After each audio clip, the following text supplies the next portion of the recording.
I think having things in your tool belt, that's what I call it, makes you a little bit more of a commodity.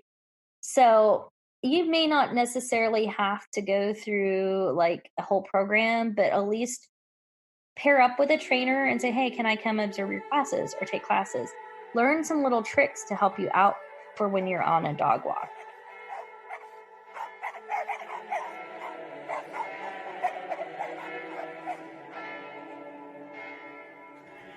I'm Colin, And I'm Megan. and this is Pet Sitter Confessional, an open and honest discussion about life as a pet sitter.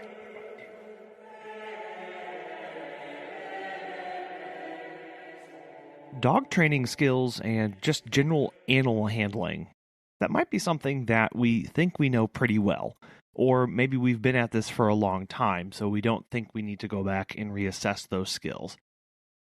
But what about if we could use this time that we have, reassess where we actually are, maybe learn some new things along the way? Today, Khara Schuetzner, chair of the Association of Professional Dog Trainers and dog trainer herself out in Shawnee, Oklahoma, joins us to break down some things we can be working on right now, even though we're not surrounded by dogs, the importance of these kind of skills, and gives us some resources that we can all use to become better pet care professionals. So I'm Khara Schuetzner. I own a dog training facility in Shawnee, Oklahoma, a little small town, and I'm also chair of the Association of Professional Dog Trainers. I have lots of rescue dogs. I run a cadaver dog for law enforcement. So yeah, so I do a lot of interesting stuff. My big thing is I love scent work, so nose work is a big thing for me. And right now, during the COVID crisis, my facility is deemed essential, but I'm not allowed to teach because we sell dog food. So I've had to learn how to shift my training from hands on, face to face to Zoom or Right. Google Duo or Facebook Live. Yeah. Which is kind of interesting because I live in Oklahoma and half of my clients barely have cell phone service or internet connection. Yeah, I'm sure that's been Yeah. really challenging trying to make that Yeah. that switch. And we lived in Argentina for a while, and I'm like, third world countries have better internet than places in the US. Oh no. Yeah. Yeah. The Association of Professional Dog Trainers have a lot of good resources for dog owners. And if pet sitters want to become dog trainers, there's some good resources on there. I would say, because I've met a lot of pet sitters and I really like them because that way the dog is at home and not at a facility. Mhm. uh, so I think one thing that they could be working on is door dashing. Like when you get the leash and the dog is like crazy because it's ready to go on a walk and they charge out of the door. That's something that everyone can work on while they're at home. So the dog's not charging out of a door because that could be a really scary thing for owners and pet sitters if you're not prepared or something happens and the dog just runs out of the door. So that's something that they could be working on. Another thing that people could work on is a place. So if your dog has a mat, or I've seen a Labrador with a handkerchief, they go to the handkerchief and they do a down or a sit or just a little place for them to chillax at, is what I like to call it, the chillax spot. So right now my dogs are all doing that right now. They're all snoring. So Aw. but that's a good thing to work on right now while you're at home, especially if you're doing a lot of webinars and your dog is like coming up to you and getting screen time. Um, if you tell them to go to their mat and you reward them for being on their mat with their dog kibble or treats or whatever you want to give them, then that mat and that place becomes like their little zen zone. So. I'm curious. You mentioned that you run a cadaver dog. How did you get involved in that, and where did that come from? It started back in 2010, and I was actually helping a student that had a dog that had dog to dog reactivity. And I had a little rescue Labrador that came in. And so she put some stuff out, some sources, and he liked them. So we started training him. And then he washed out after we got him neutered. So then I got my second dog. And so it's been something I've always liked to do because my passion is to help victims and families to have that closure. So I do a lot of cold cases or homicide mostly. Wow. Yeah. Wow.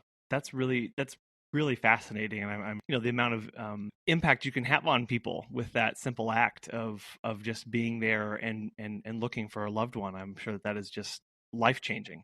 Yeah, and it's we don't get our name in the newspaper usually. Right. They'll say like we brought a dog out. I'm like, oh, that was my sir, because I can't talk about him usually. But Sure. it gives you some closure, and people always ask me, this is my first, I don't want to say purchase dog, but it was my first dog from a breeder. And I had a big hard time having issues by buying a dog from a breeder, but there are good breeders out there just because I had rescue dogs most of my life. And he really loves it because if you make it into a joy, then they don't get depressed when they don't find stuff or when they do find stuff. So, yeah. Now, you touched on a little bit about how your facility was deemed essential because you sell dog food. I'm really interested because you've got a pretty cool facility in a pretty neat place. Could you tell us about the history of where you are? Yeah, so I got my dog training start in Chicago, and then I moved back to Oklahoma to be closer to family, which is kind of nice now that we're in a pandemic. But I got a place downtown in this small little town, and I wanted a facility where we could educate people and do community events because I think everyone who has a pet loves their pet, right?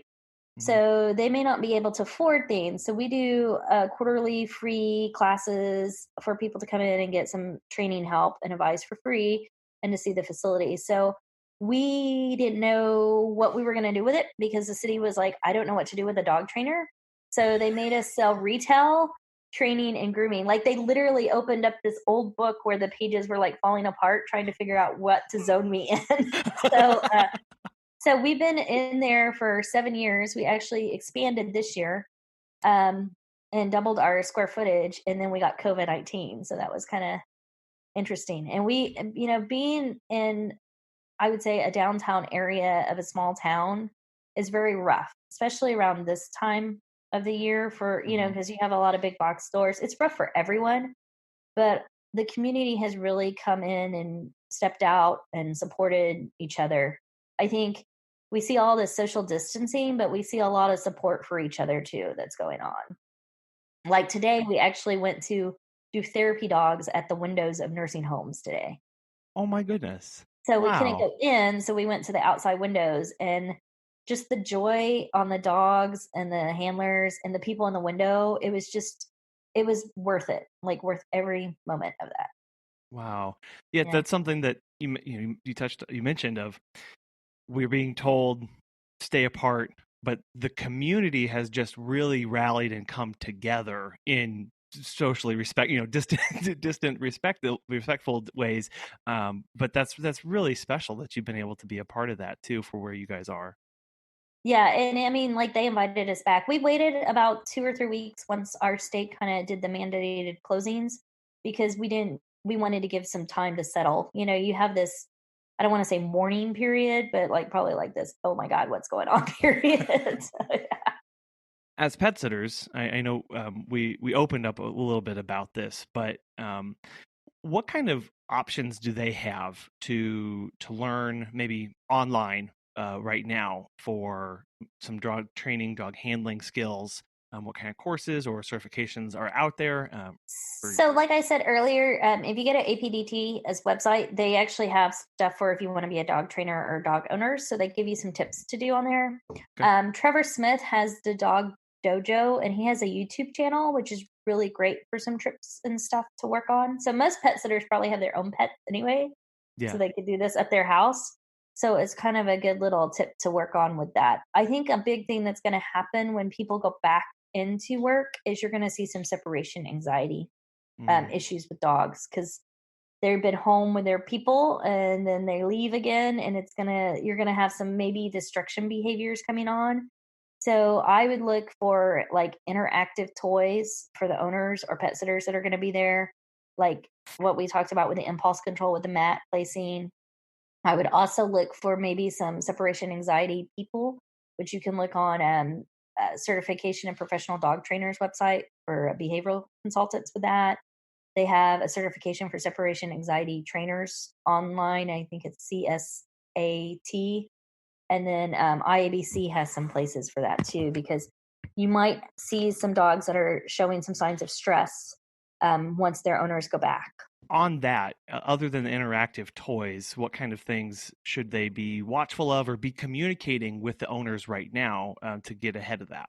I think right now they need to be communicating with their owners, especially their clients. Like, if you're going to be home all day, why don't you just go out the front door and sit on the porch for 5 or 10 minutes? And when the dog is quiet, come back in. Don't make a big deal of your entry when you come back in. Just be like, hey, I'm back.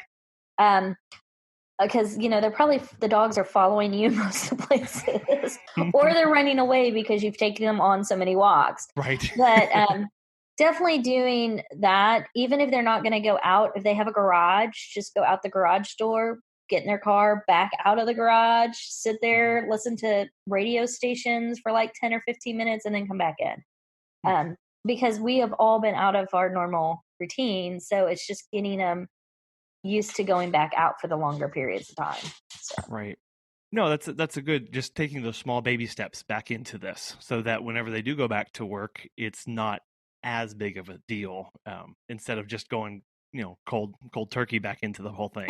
And one thing we probably all can do is just put on your work clothes and grab your car keys and sit down. I mean, start setting those signals of, hey, start setting those signals. Yeah. Well, we tell, a lot of us are trying to still work from home and do those things. So we're trying to stick to our routines, but more importantly, continuing to communicate those unspoken verbal communicative cues to your pets so that, hey, remember this is a thing.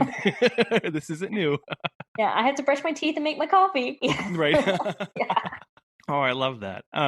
This is kind of a simple question, but I know this comes up, and I see this a lot in the pet sitter community of do I need to go through this kind of training? Do I need to go through training to become a trainer, even if I'm not going to offer those services? What kind of benefit does that give me? I think having things in your tool belt, that's what I call it, makes you a little bit more of a commodity.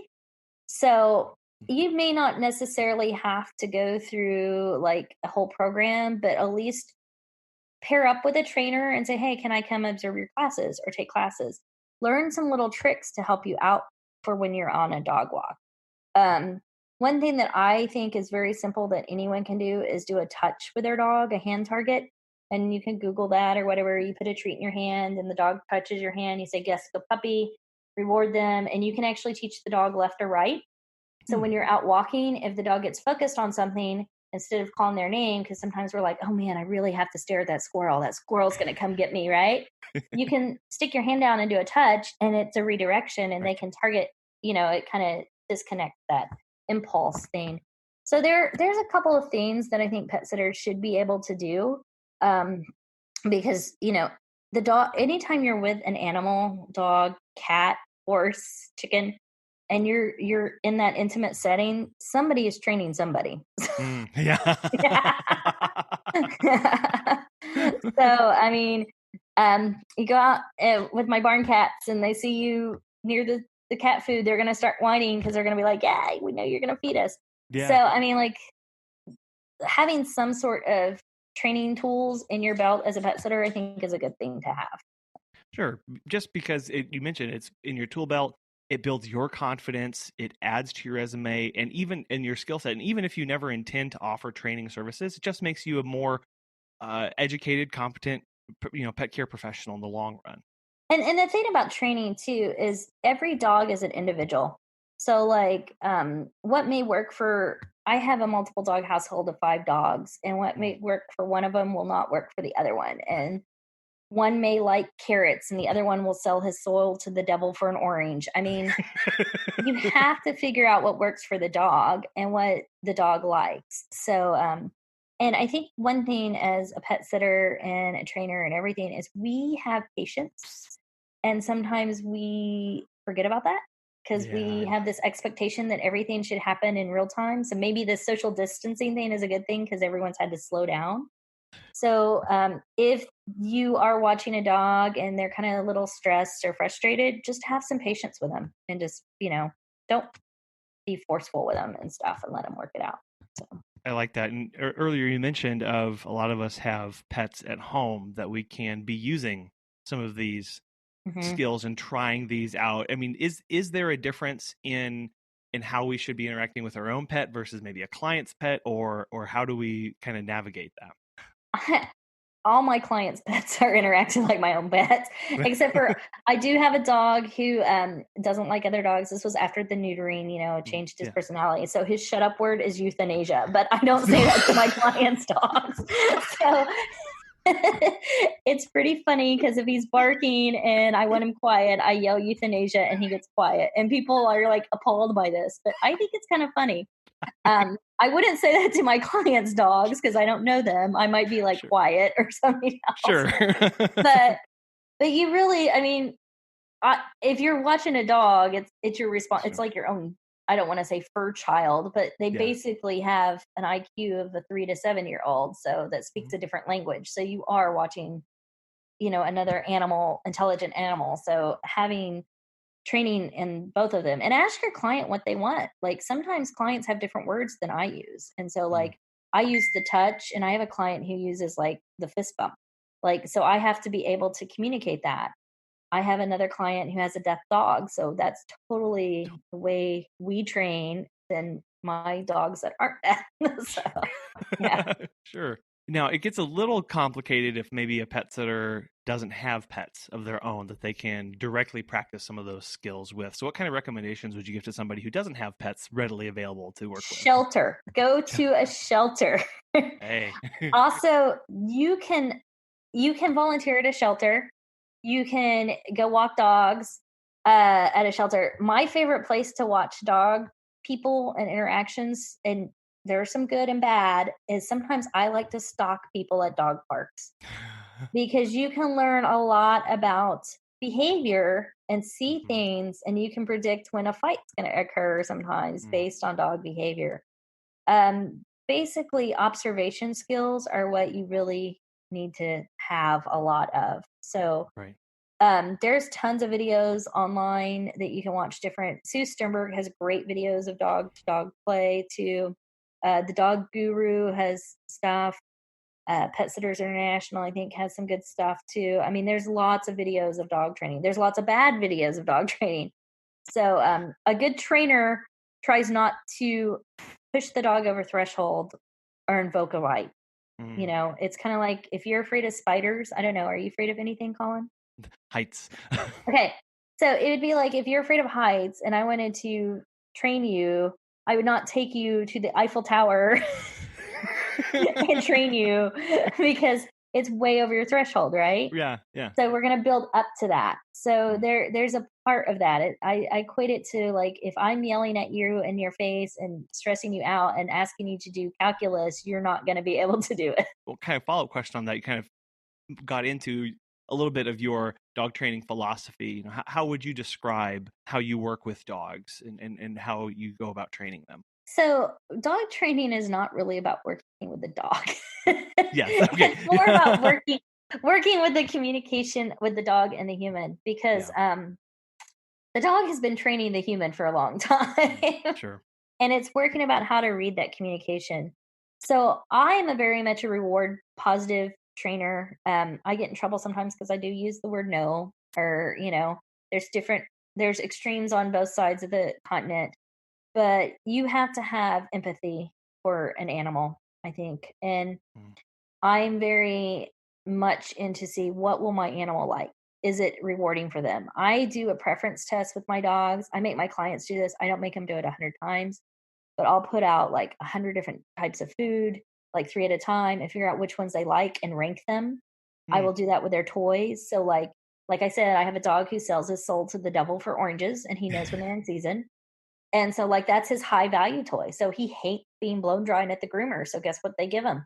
An orange. And the most time with training, we can do play, we can do everything else, but you have to know what your dog likes and works for. Because it's like you. I mean, if you didn't get paid for doing a good job, why would you do it? And it cracks me up because I'm in a very rural area, so there's still the old school method of training, which, is the leash and corrections and punishment based. And then you see this dog that when you call them, they're like, I don't really want to come next to you. So you have to figure out what they would come for. Like, what do they like? And then a lot of times is ignore the bad behavior. Because normally when you're watching a dog, or let's say you're walking them and they're pulling or whatever, they get all the attention when they're doing something wrong, Yeah. and not any of the attention when they're doing something right. Right. So I tell people to practice this in life. So when somebody does something nice to you, just say thank you, and see how freaky people get with that, because we don't do that anymore. We just, Yeah. but if it changes your way of looking at it, it helps you become a better communicator with the animal. So. No, it is all about communication and working on that and being consistent. And you mentioned earlier of a good way to train right now if you don't have dogs is just go to a dog park, go watch people, go watch how they interact with their dogs and start taking notes and just being observant about that. And then watch yourself whenever you're acting around dogs and your clients, so that you can comment on that in a constructive way, but just so you can start picking up patterns as you start to see more things. And a lot of it is voice too, like you were laughing because I say euthanasia. I mean, like it's how I say it too. Like it's a strong word, right? But if I say it in a funny tone, my dog's like, oh, I'm going to be quiet, but I'm going to wag my butt because I know she, so our voice inflections and like our looks, all the dogs read all of that too. So. And for people who don't want to use food in training, I do have to say this. Okay. It's like you're feeding the dog, right? Like you're giving them a food bowl. Yeah. So why not use it in your training aspect? Sorry, that's my joke for, because I get those people. They're like, I don't want to use food, and I'm like, well, you're feeding them, right? Right. Now, please tell me you are feeding them, right? This is the thing we do. Or they have to go hunt the cows outside. Right. Well, I was wondering if there's anything else in closing that you would like to tell pet sitters about things they can be working on, or maybe just a positive, encouraging word for them right now during this kind of scary time, or anything else. I think pet sitters, I think you guys really need to do some good social marketing with your stuff sometimes, because I know a lot of people are like, their plans got canceled and you're probably nervous about what's it going to look like when you come back. I think you guys are going to come back strong. I think people are wanting to get out and travel. And I would definitely brush up on some skills with door dashing, recall, leave-its, and sits, any of the basics like that. And you guys will do fine. I love my pet sitters, so I wish there was more of you. Oh. Yeah. I mean, I love my boarding facilities too, but I have old dogs, and there's nothing like them being in their house when we're gone on vacation. Yeah, well, no, wow, I really appreciate that. If I know we kind of just blitzed through a lot of highlights and some focused questions, if people have more questions or want to follow up and get in touch with you, how is the best way for them to do that? They can go on the Doggy Spot website, and the info at the doggyspot.com. It actually goes to me. I know it goes to the owner. It's an info, but and it's a THEDOGGIE spot.com, or you can even email APDT.com, and somebody will answer your questions about that. But you guys are going to be great. We'll make it through everything together, and partner up with people, man. Reach out to your community. Thank you so much. You have a wonderful day. You too. In the weeks and months ahead, I know Megan and I are going to be turning some training attention back to our 12-year-old dachshund, Kobe. He has some impulse control and some definite door dashing issues that we've known for a while now, but just really haven't had the time to do some intentional focusing on that. I hope that you have the ability to do that and dig into some of the resources that she mentioned, and I will also make sure to include those in the show notes. We'd love to hear about how you are working on these kind of skills and working with your client during these times on those kind of needs for their dog. So shoot us an email at feedback@petsitterconfessional.com or give us a call, 636-364-8260. We'll talk to you again soon.